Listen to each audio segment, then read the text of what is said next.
আসসালামু আলাইকুম বন্ধুরা, আপনারা সবাই কেমন আছেন? আশা করি অনেক ভালো আছেন। ফেসবুক প্রোফাইল পেজ সেটিংস নিয়ে বিডি টিউটোরিয়াল চ্যানেলের আরেকটা নতুন এপিসোড আপনাদের সবাইকে স্বাগত। আপনারা যারা ফেসবুক প্রোফাইল পেজ ইউজার আছেন, অনেকে আমাকে ইনবক্স করেছেন আপনার ফেসবুক প্রোফাইল পেজটাতে আপনি কিভাবে অটো রিপ্লাই মেসেজ সেট করবেন। তো আপনাদের রিকোয়েস্টেরই এই ভিডিওটাতে আপনাদেরকে দেখাবো কিভাবে আপনি আপনার ফেসবুক প্রোফাইল পেজে অটো রিপ্লাই মেসেজ সেট করবেন। প্রতিবারের মতো আপনাদের সাথে আছি আমি এনাম। আশা করি আপনারা ভিডিওটা শেষ পর্যন্ত দেখবেন। ভালো লাগলে অবশ্যই একটা লাইক দিয়ে যাবেন, আর একটু কষ্ট করে নিচের লাল সাবস্ক্রাইব বাটনটার উপরে ক্লিক করে নোটিফিকেশন আইকনটা অল করে রাখবেন, যাতে এরকমই নতুন ভিডিও আপলোড করার সাথে সাথে আপনার কাছে নোটিফিকেশন চলে যায়। আর অলরেডি যারা সাবস্ক্রাইব করেছেন তাদেরকে অসংখ্য ধন্যবাদ। তো বন্ধুরা, আর কথা না বাড়িয়ে চলুন কিভাবে আপনি আপনার ফেসবুক প্রোফাইল পেজে অটো রিপ্লাই মেসেজ সেট করবেন দেখে নেওয়া যাক। এর জন্য সর্বপ্রথম আপনি প্লে স্টোর অ্যাপসটা ওপেন করে ফেসবুক বিজনেস সুইট নামের এই অ্যাপসটা আপনি ইনস্টল করে নেবেন। তো অ্যাপসটা ইনস্টল করতে আপনাদের ভয় পাওয়ার কোনো কিছুই নেই। অ্যাপসটা ফেসবুকেরই একটা অফিসিয়াল অ্যাপস, আপনি নিশ্চিন্তে অ্যাপসটা ইনস্টল করে নিতে পারবেন। তো অ্যাপসটা অলরেডি যেহেতু আমাদের ইনস্টল করা আছে, আমরা এখান থেকে ওপেন আইকনটার উপরে ক্লিক করলাম। ওপেন আইকনটার উপরে ক্লিক করার পর আপনার যে ফেসবুক আইডিটাতে আপনার ফেসবুক প্রোফাইল পেজটা আছে, সেই ফেসবুক আইডিটা আপনি অ্যাপসের মধ্যে লগ ইন করে নেবেন। তো আমি এই কাজটা আর দেখালাম না, আশা করি আপনারা সকলে এই কাজটা করতে পারবেন। তো ফেসবুক আইডি টাইপসের মধ্যে লগ ইন করে নেওয়ার পর আপনি এরকমই ড্যাশবোর্ড দেখতে পারবেন। তো এখানে সর্বপ্রথম আপনি উপরের প্রোফাইল আইকনটার উপরে ক্লিক করবেন। প্রোফাইল আইকনটার উপরে ক্লিক করার পর আপনার সেই ফেসবুক আইডিটাতে যতগুলো পেজ আছে সবগুলো পেজই এখানে কিন্তু চলে আসবে। তো এখান থেকে আপনার যে ফেসবুক পেজটা প্রোফাইল পেজ, সেই ফেসবুক পেজটা আপনি এখান থেকে সিলেক্ট করে দেবেন। তো এখান থেকে আমি সর্বশেষ পেজটা সিলেক্ট করে দিলাম। সিলেক্ট করে দেওয়ার পরে নিচে আপনি যে ডট আইকন দেখতে পাচ্ছেন ওটার উপরে ক্লিক করবেন। ডট আইকনটার উপরে ক্লিক করার সাথে সাথে দেখতে পাচ্ছেন এখানে নতুন একটা পপ আপ মেনু চলে এসেছে।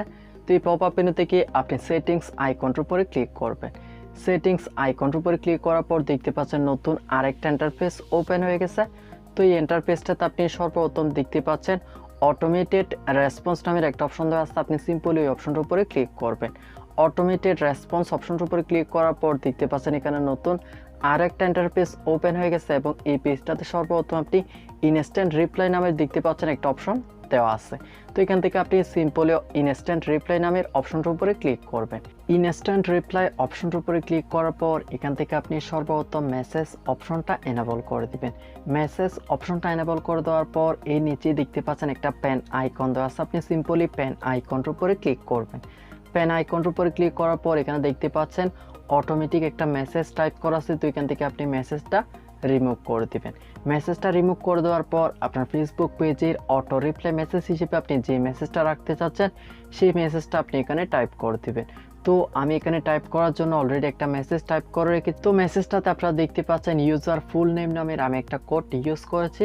কোডটা ইউজ করার মূল কারণ হচ্ছে আপনার ফেসবুক পেজে যদি কেউ মেসেজ করে সেক্ষেত্রে অটো রিপ্লাই মেসেজ হিসেবে আপনার যে মেসেজটা সেন্ড হবে সেই মেসেজটাতে সেই ব্যক্তির নামটা অটোমেটিক মেনশন হয়ে যাবে।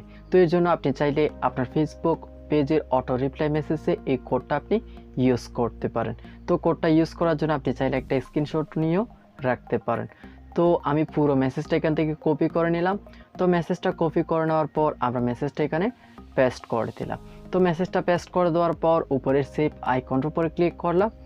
সেভ আইকনটার উপরে ক্লিক করার পর সর্বশেষ আপনারা আবারও সেভ আইকনটার উপরে ক্লিক করবেন। সেভ আইকনটার উপরে ক্লিক করার সাথে সাথে আপনার ফেসবুক প্রোফাইল পেজে অটো রিপ্লাই মেসেজটা সাকসেসফুলি ভাবে সেট হয়ে যাবে। তো এখন চলুন আমার সেই ফেসবুক প্রোফাইল পেজটাতে আমার ফেসবুক আইডি থেকে একটা মেসেজ সেন্ড করে দেখি অটো রিপ্লাইটা আসতেছে কিনা। তো এখান থেকে আমি মেসেজটা সেন্ড করলাম। মেসেজটা সেন্ড করার সাথে সাথেই দেখতে পাচ্ছেন অটো রিপ্লাই মেসেজটা কিন্তু চলে এসেছে, এবং অটো রিপ্লাই মেসেজটাতে কিন্তু দেখতে পাচ্ছেন আমার ফেসবুক আইডির নামটা অটোমেটিক মেনশন হয়ে গেছে। এইভাবে আপনারা খুব সহজে আপনার ফেসবুক প্রোফাইল পেজে অটো রিপ্লাই মেসেজ সেট করতে পারবেন। ভিডিওটার মাধ্যমে যদি আপনি সামান্য উপকৃত হয়েছেন বলে মনে হয় তাহলে অবশ্যই একটা লাইক দিয়ে যাবেন, আর কমেন্ট বক্সে ভিডিওটা কেমন লাগলো জানিয়ে যেতে ভুলবেন না। আজকের মতো এখানে বিদায় নিচ্ছি, আগামী ভিডিও দেখার আমন্ত্রণ জানিয়ে আল্লাহ হাফেজ।